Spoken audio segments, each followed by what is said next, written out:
Your thought of success begins here. Thinking won't give you success. The revolution will. This desire makes us capable of tapping the infinite intelligence. A short book for each one who wants it. By living it, they hope a fire. By Abhineet Sagar.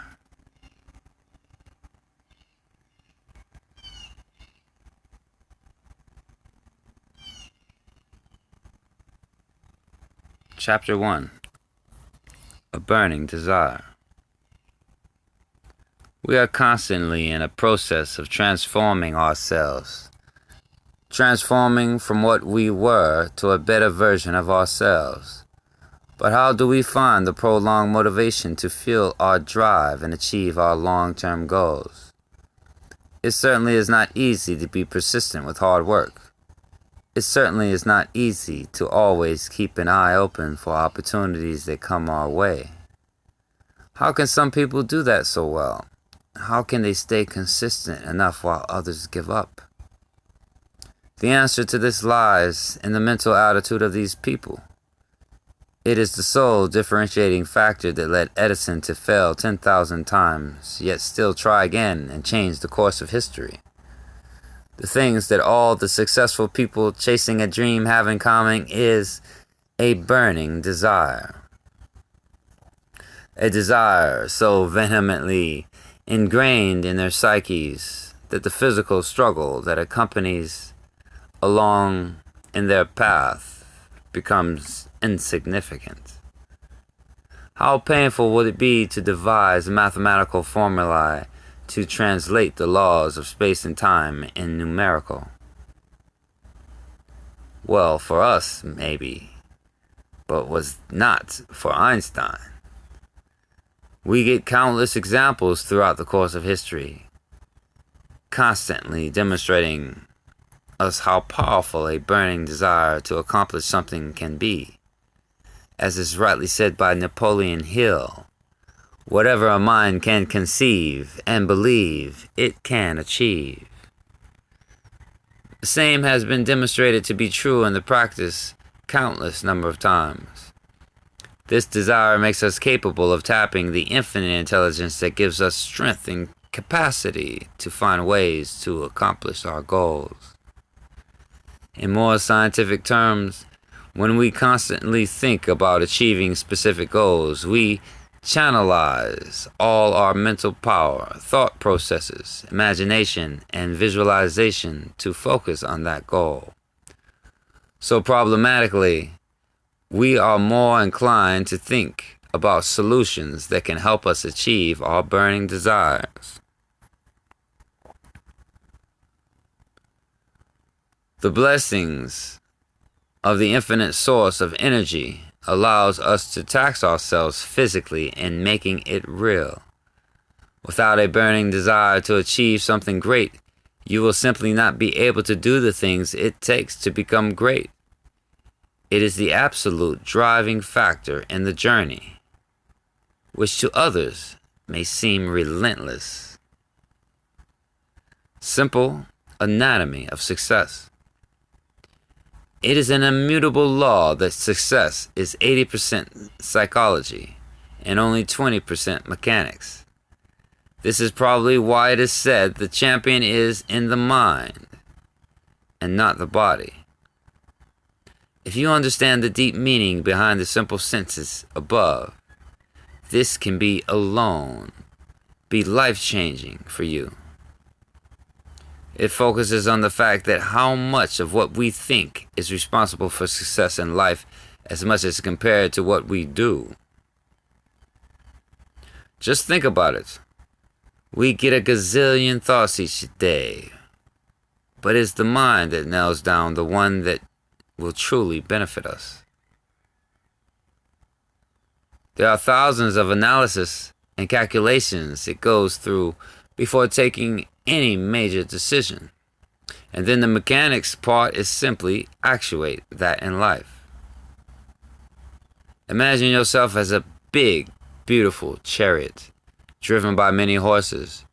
Your mind corresponds to these horses, and like them, it can wander anywhere any time. Whenever they go, your chariot will follow. However, you have the lead rope of these horses in your hands, and you have the free will to direct them wherever you wish to go. Harbor this fact well in your thinking process and ingrain it in your psyche. That mind is the sole differentiating factor that differentiates a person who is successful from a person who is not. Making the goal clearer. Once you identify your burning desire, the next part of the process would be to make it clearer. You will have to be more specific in translating this desire in terms of achievements you expect to accomplish. If you wish to attract wealth, you will need to be more specific about the amount you desire until when you desire. Or if it is purchasing a car, then you have to be specific about the model, the color, the design, and other such differentiating stuffs.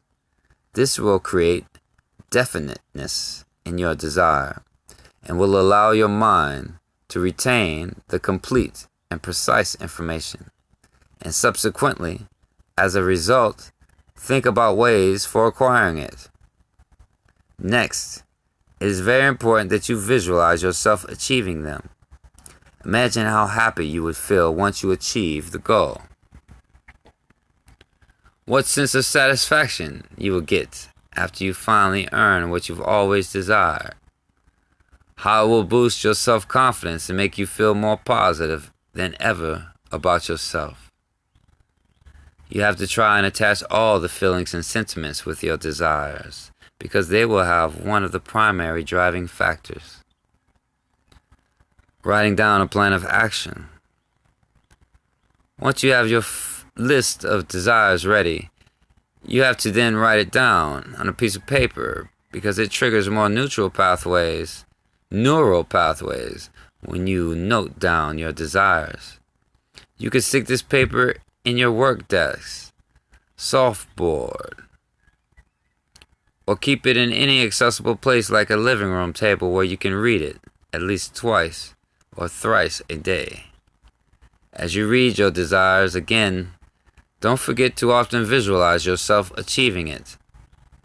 Use your intellectual skills and start devising a plan of action that will enable you to achieve that goal in a designated amount of time.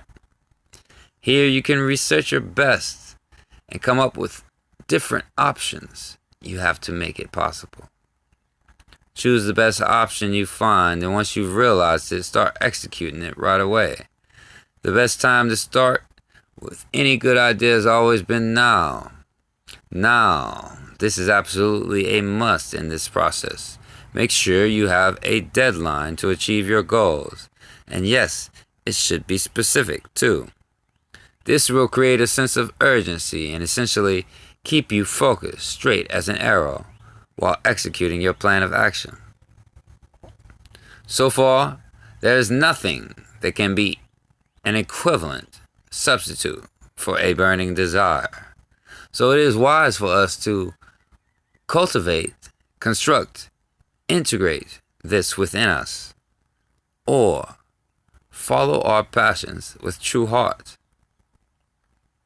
The latter, in most cases, will ensure you naturally develop the desire to excel in your field of choice.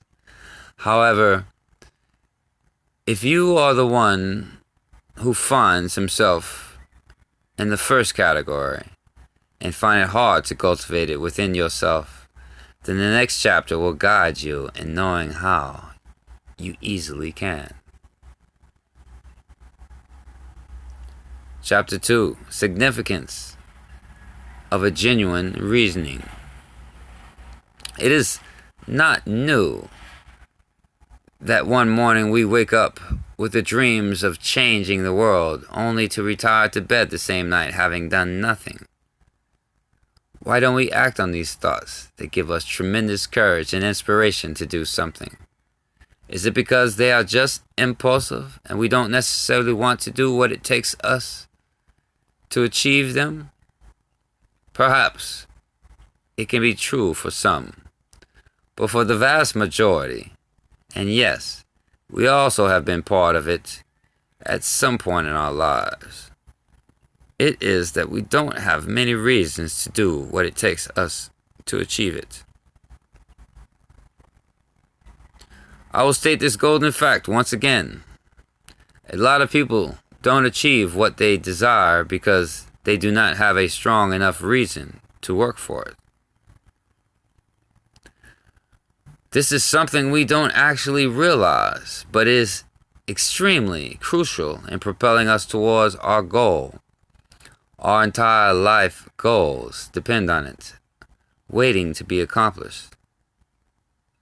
I've done a short comparison between two contrasting mental attitudes of the same person below.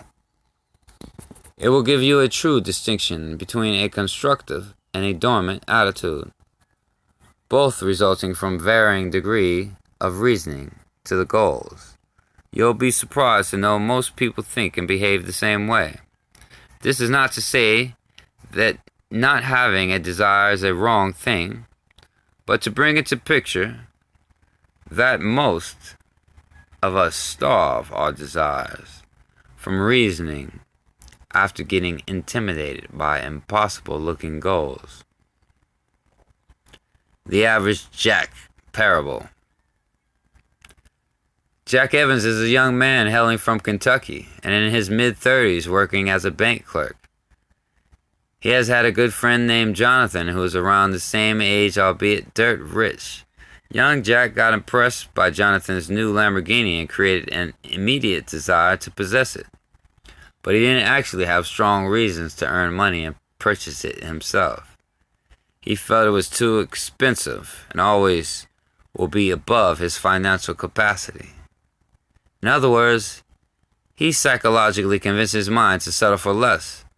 In an attempt to fuel this confirmation bias of thinking himself to be incapable, he further convinced his mind that he couldn't find any reason apart from gathering crowd attention that would make it worthwhile for him to possess the car.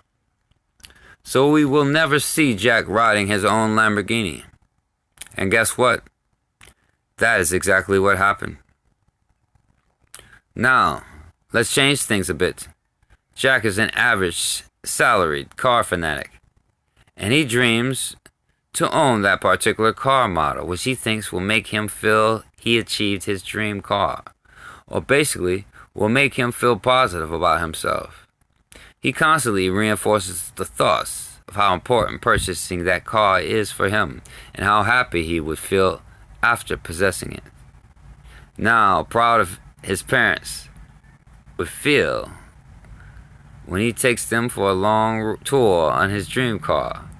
How self-confident it will make him feel to have gone out there and achieved what he desired. These thoughts constantly instigate a series of feelings that give him a genuine and valid reasoning to pursue his dreams. He will then find ways to achieve his goal and stay motivated throughout the process. Success is 80% psychology and only 20% mechanics. Can also be translated as the why factor, and success is of far more importance than the how factor. Once you have the why factors your side, their how counterparts will soon follow, keeping you well stacked with infinite number of ways to fulfill your dreams. How to develop a positive reasoning. As we now realize how important a positive reasoning can be, you'll be happy to know that developing it can actually be very easy. However, it should never be overlooked, like how we do it every time. We, the one controlling our lives, have to honestly ask ourselves these simple but very potent questions. 1. Why it is important for me to achieve my goals. 2. How much it is important for me to achieve my goals. 3. What is it going to cost me if I don't achieve my goals? 4. What do I have to gain if I achieve my goals? And the genuine answer to them for most of us would be sufficient enough to instill a positive reasoning to work towards our goals. It will auto-generate that enthusiasm, making you sail across the streams effortlessly. Even big hurdles in the path would seem small and not be able to hinder your progress. This is the power of a strong reasoning to your goal. Take a look around. Everywhere you would see people executing actions based on the depth of their own reasoning. We prioritize things based on their importance, which is a reason. Emily drinks a glass of water. She drank it because she was thirsty. This is again a reason. Reasons and a clear thought process create a channel for the right actions to follow. There is no hardcore science there. So if we all do the things for a reason, how hard can it be to find strong ones that tie us emotionally to our goals?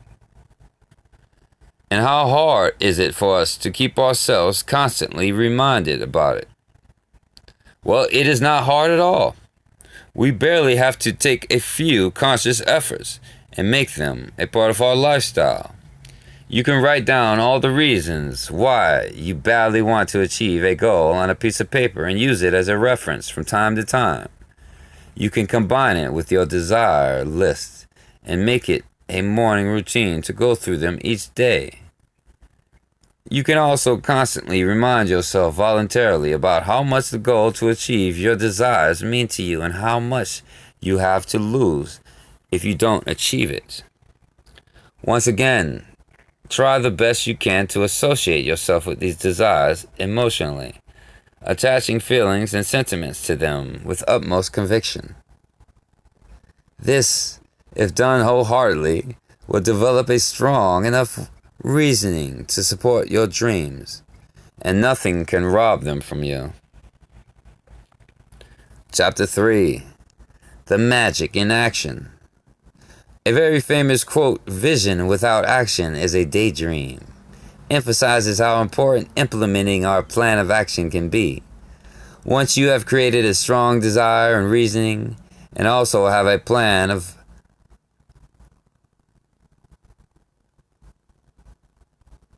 to achieve it, a plan of action ready to achieve it, you now need to transmute it to a language that the physical reality around us understands. This language is action, something that truly brings a change that is physical in nature, something fundamentally important in shaping our reality, and something that only has a potentiality to create new information in the space-time dimensions. Now, what is this new information that we are talking about? This is our desire that we successfully turn into physical reality.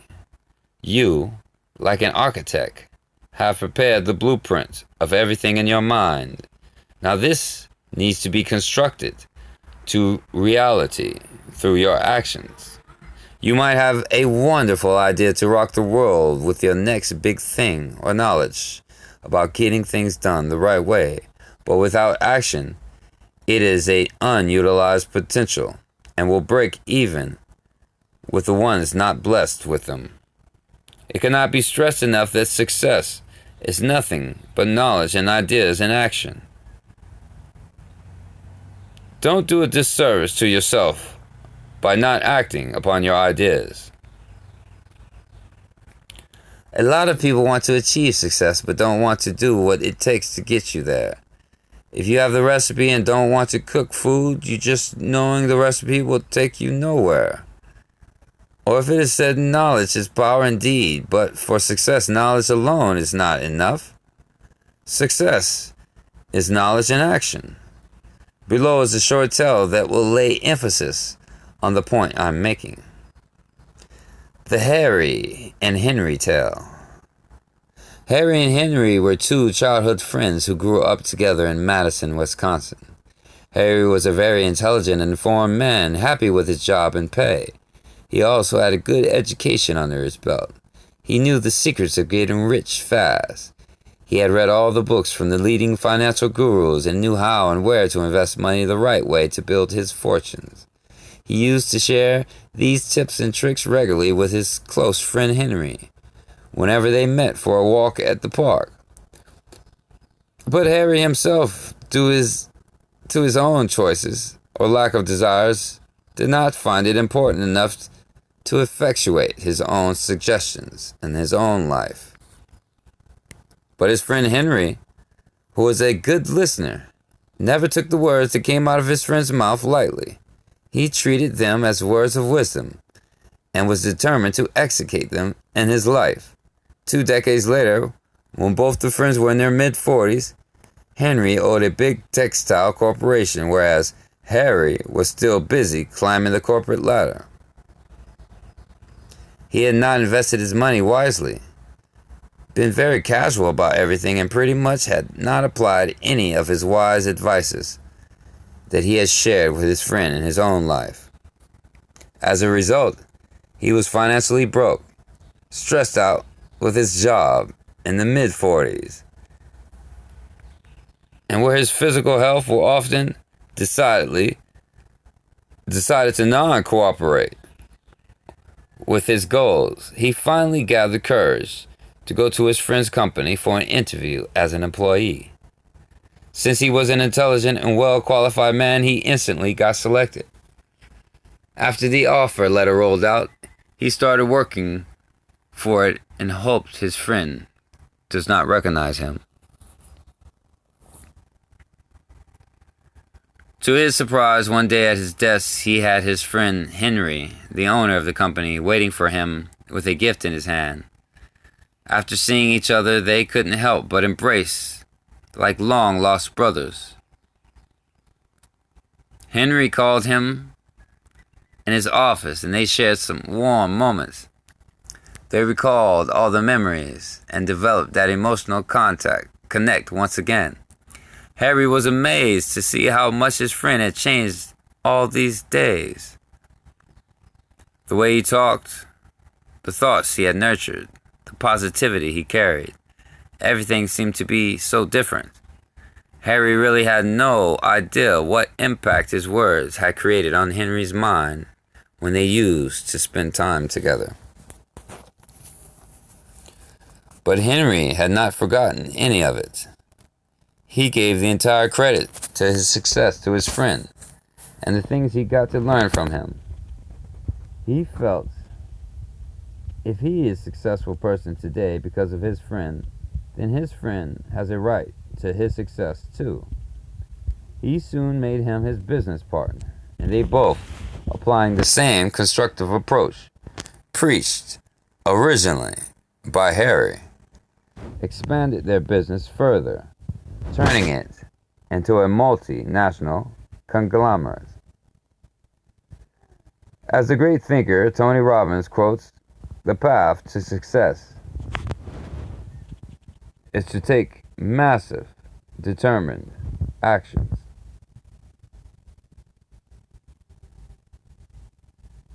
From the above excerpt, it can be said, even though Harry was informed with the right recipe to be financially successful, he failed to act upon it. Whereas his friend, who got access to the same information from him, decided to take massive actions and drastically change the financial situation he was currently in. This determined attitude to work for it, coupled with the magic in action, made him unstoppable, and it could accomplish his dreams. Individuals and their beliefs that we develop throughout our childhood, are instrumental in shaping our actions as an adult. We have our own set of prejudices and perceptions that diversify our opinions about everything in life. Sometimes we like to believe that the circumstances are out of our control, and there is nothing we can do to alleviate it in any way. These thoughts often have dogmatic roots and almost always rob you of the mental courage to fight any situation. Individuals can be classified into two types based on their belief of control. One who develops an inner focus of control, an inner locus of control, and the other who develops an external locus. Developing external locus means to believe the decisions in their life are controlled by environmental factors which they cannot influence. This is exactly the thinking you need to repel. Whereas developing inner locus means you start owning responsibility for things in your life. Responsibilities for things being the way they currently are, and you associate your actions with their results. This is a very practical approach and plays a key role in helping you improve at every step. Since you start holding yourself responsible for every action, it makes more sense you lay special emphasis on the actions you implement. This approach can be very helpful in giving you that right positive mindset to implement your plan of action, as it makes you feel completely in charge of your actions. It constantly keeps you reminding that success is a choice and not a chance. And this is what I choose to accomplish through my actions. Chapter 4. The Procrastination Hurdle. Nothing is as fatiguing as the eternal hanging of an uncompleted task. Setting goals and then delaying the action is hardly uncommon for any of us. Pushing it ahead and ahead in time till we finally gather up courage to take action. Procrastination is that silent killer who most of us don't even recognize. When it does its job of killing dreams. Even successful people fall victim to it sometimes. But with a bit of understanding, it can easily be overcome and no longer be a hurdle in our path. Start visualizing the situation when you last procrastinated. Can you look deep within yourself and decipher the reason you had to do it? If we are on the same page, then most certainly you wanted to avoid the pain that comes along doing work, right? Or that is what your mind anticipated anyway. This will usually happen if the goals appear very big and unattainable to you. Part of the problem is we get intimidated by such big goals that raise expectations all at once and don't understand where to start from. This is absolutely normal stress response. Perception matters. One of the solutions to the above problem lies in breaking bigger goals into smaller, more achievable parts and focusing on them one at a time. So, for example, as I write this book, instead of thinking it as one whole book, I can try to look at it from a different, more encouraging perspective by asking me what a book really is, a series of chapters, what a chapter really is, a series of paragraphs. Now, is a paragraph that hard to write? See, all of a sudden, how the goals start looking much smaller and more achievable, like how we blow all the air out of a balloon. So, it is very important to realize nothing is too big or too undoable, and we just have to adopt a right constructive perspective to look at things.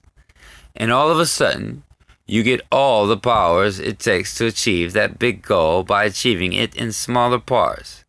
Whatever the mind can achieve and believe it can achieve, right? And if the others have done it, then why not you? The pain psychology. Now, pain that we deem as the main culprit behind our procrastination can actually be a very good thing. Pain is our natural biological response to any kind of environmental stress. It signals that infamous fight or flight reaction. It sometimes becomes imperative to feel a little bit of pain here and there to create that requisite leverage to get things done. Since you now know that pain is not necessarily a bad thing, you can try and start associating the pain with not doing the work instead of doing the work.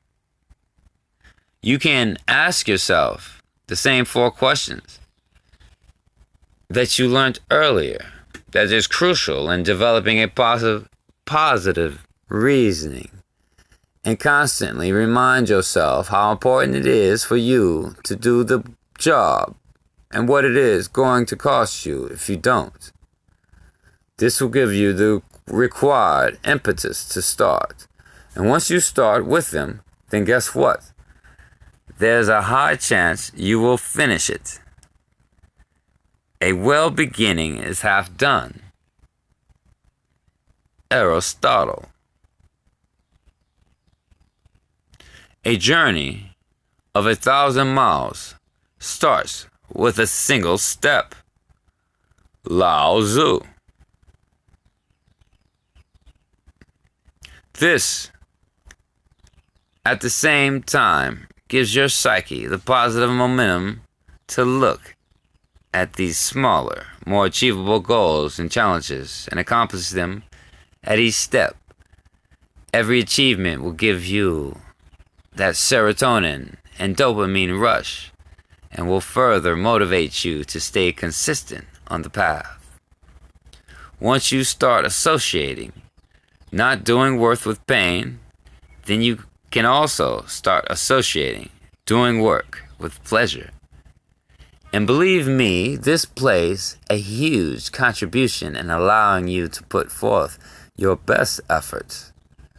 Think of all the good things you are to gain if you accomplish your goal. Think of all the good feelings you will get. Think of how positive it will make you feel about yourself. Think about how positive your self-esteem would be. Are these things wonderful? They certainly are. And you surely deserve them. The unending marathon. Perfectionism. Once the expectation to do something absolutely perfect or flawless is what hinders us from initiating actions in designated time. The entire perfectionist mentality is just a utopian concept and is unrealistic and impractical in the real world. There is no such thing as being perfect. It is impossible to be perfect, period. Trying to be perfect is what stops people from following through. And after a point of saturation, you just trade in more time and efforts for fewer returns, and things to gain would be next to none.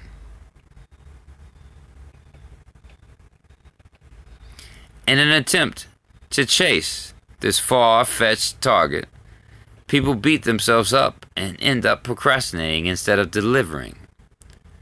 In every wise sense, you have to change this paradigm of thinking.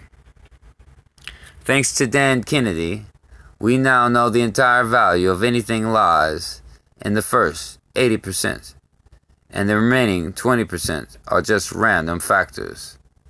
They go unnoticed. You have to strive to do that 80%. 80% is good enough and all you need to focus on. Adopting this approach will encourage you to take actions without being over concerned about the outcome. And it motivates to focus on the essential and key factors as a whole, rather than wasting time and resources on a few insignificant ones. The result is that you can take actions free from the restraints of anxiety or perfectionism and work towards implementing your plan and achieving your goals. Let's recall this for a final time. There is magic in action. Chapter 5. Train your subconscious mind for success. While I type this chapter, my brain is conscious about the fact that I'm typing.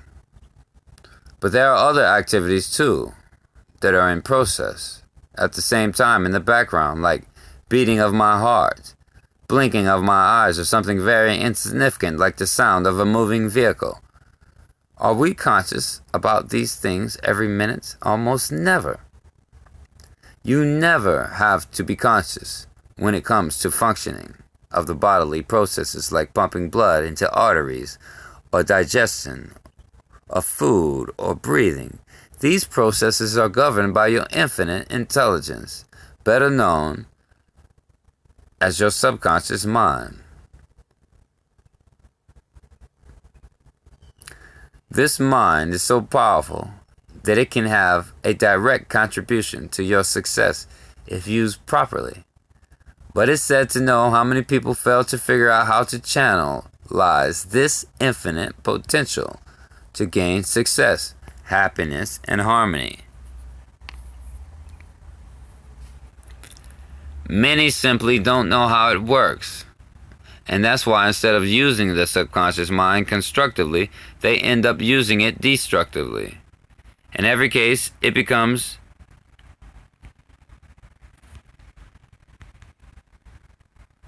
essential to uncover the hidden secrets of the subconscious mind and use it beneficially as propulsion toward our goals, creating the reality you expect in your mind. Within you lies the invaluable treasure that has the potential to give you everything it takes to live life magnificently.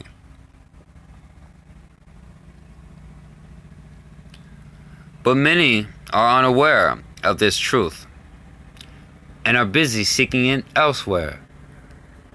In order for your subconscious mind to support you with achieving your goals, you will need to shape your thinking that way and align it with your goals. Whatever your thoughts you feed to your subconscious mind, it accepts them without any logical evaluation. It believes whatever you instruct it to believe. Belief is the only language it understands and starts creating reality based on it. So it becomes absolutely imperative that you always feed it with positive and constructive thoughts to create self-supporting beliefs. Oftentimes, the thinking you develop in your subconscious mind corresponds to the condition in the outer environment. Or as a famous writer, James Allen, states, the outer conditions of a person's life will always reflect the inner beliefs. Whatever beliefs you hold in your subconscious mind is seen out in the external environment as a result. So choose your beliefs wisely. Importance of a positive self-belief. Apply an absolutely progressive approach. In all ways, prevent yourself from creating negative beliefs about yourself, because these limiting beliefs will be taken as real or a fact by your subconscious mind, and it will then paralyze you from taking actions and essentially chasing your dreams. Always remember, your subconscious mind does not know the difference between a positive or a negative self-belief. Your conscious mind, or you consciously, have to act as a filter for these thoughts and shuttle in only the ones that deserve to. It is the conscious mind that is capable of calculating and analyzing stuffs. Many times, few negative thoughts, after passing a prejudiced evaluation by our conscious mind, travel and get stored in our subconscious mind. These thoughts then start creating a belief. For example, if you constantly say yourself that you have a stage fear, the next time you are on stage, it's most certain you'll be trembling and not feel confident, because you are voluntarily making your subconscious mind believe so. And we know, like a little child, it will believe and start executing the response. Sometimes, beliefs in the subconscious mind are created emotionally. These beliefs are tied to your emotions, and depending upon the feelings they resonate, you either feel associated or disassociated with them. These beliefs can soon turn into habits, if not intervened with rationally and positive reasoning. In any case, it becomes absolutely crucial to lay emphasis and break these habits if they are irrational and slow you down in your roots.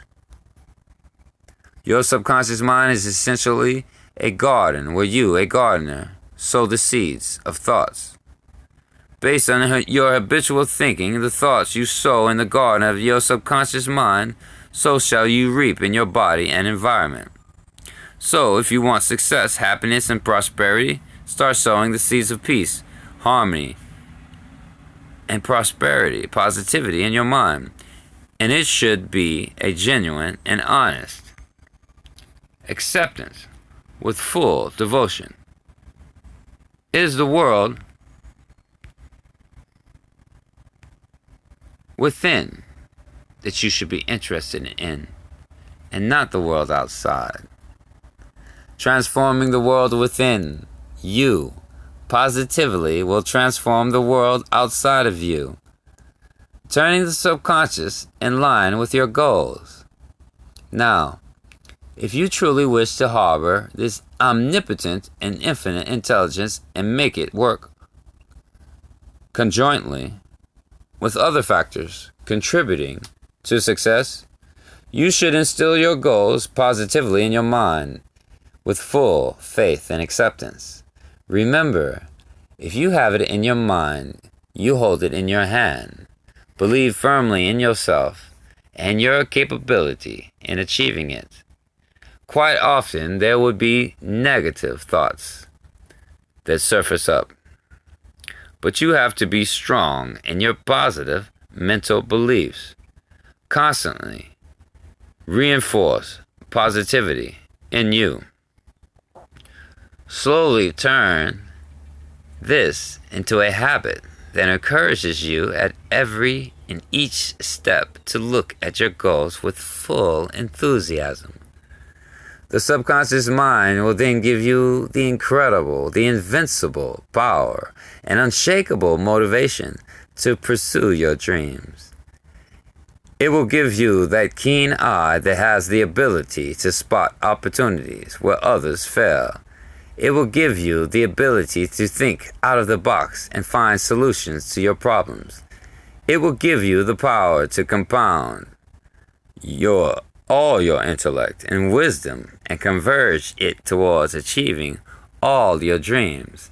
This is the role subconscious mind plays for success, and it is all out for helping you.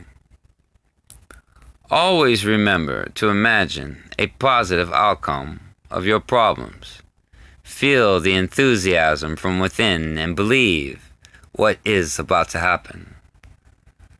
All your feelings and positivity must be clearly accepted by your subconscious mind, and thus they will be implemented in your life.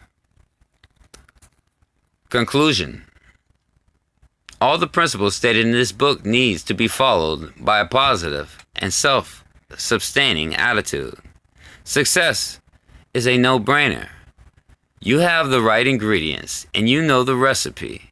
You can start changing your life at this very instant by administering these very simple and proven principles of success.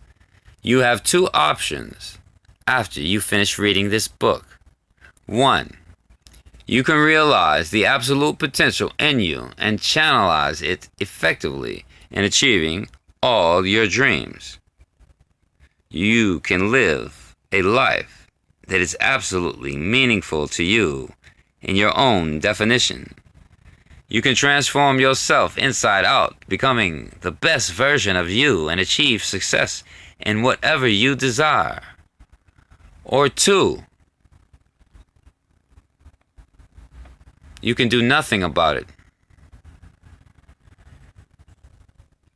Remember, a magnetized piece of metal can lift up to 10 times the weight of itself, whereas a demagnetized piece of metal cannot even lift a feather. You can either be a person who walks the right path, brimming with faith and confidence, or you can be a person who is full of doubts and fears. The latter will not go very far, because if he doesn't move forward with confidence, he will be stuck at the same place. The choice is yours. You can be whatever you want to be. You can achieve whatever you desire. You have everything to win and nothing to lose.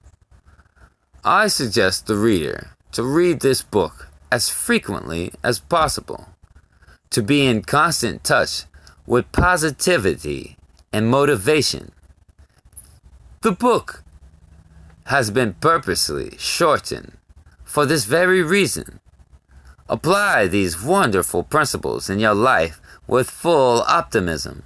Let nothing come between you and success. Be a good soul and kind to others. Live a glorious life.